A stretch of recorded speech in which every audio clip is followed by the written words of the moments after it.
BD news অ্যালার্টের আরও একটি সংবাদ সংযোগে আপনাদেরকে স্বাগত।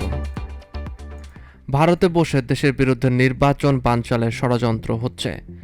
ভারতে বসে দেশটির প্ররোচনায় ও পৃষ্ঠপোষকতায় দেশের বিরুদ্ধে নির্বাচন বানচালের ষড়যন্ত্র করা হচ্ছে বলে জানিয়েছেন বিএনপির স্থায়ী কমিটির সদস্য মির্জা আব্বাস।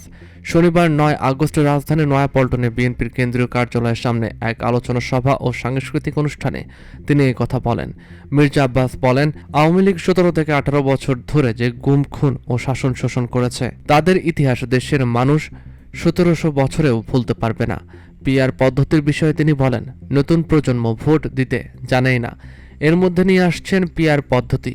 এই পদ্ধতি দিয়ে দেশে অচল অবস্থা তৈরি করতে চান, জনগণ এটা মেনে নেবে না। বিএনপির নেতা বলেন, কিছু দল আছে যারা নির্বাচন চায় না, নির্বাচন হোক এটা চায় না, কারণ তাদের মধ্যে একটা ধারণা জন্মেছে নির্বাচন হলে বিএনপি ক্ষমতায় যাবে।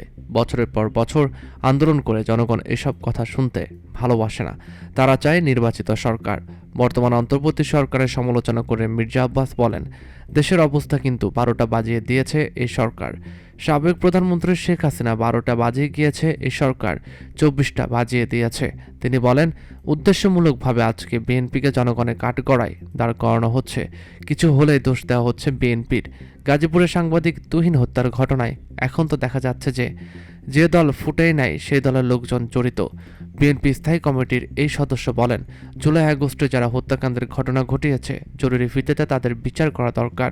বিচার ও নির্বাচন পাশাপাশি চলবে।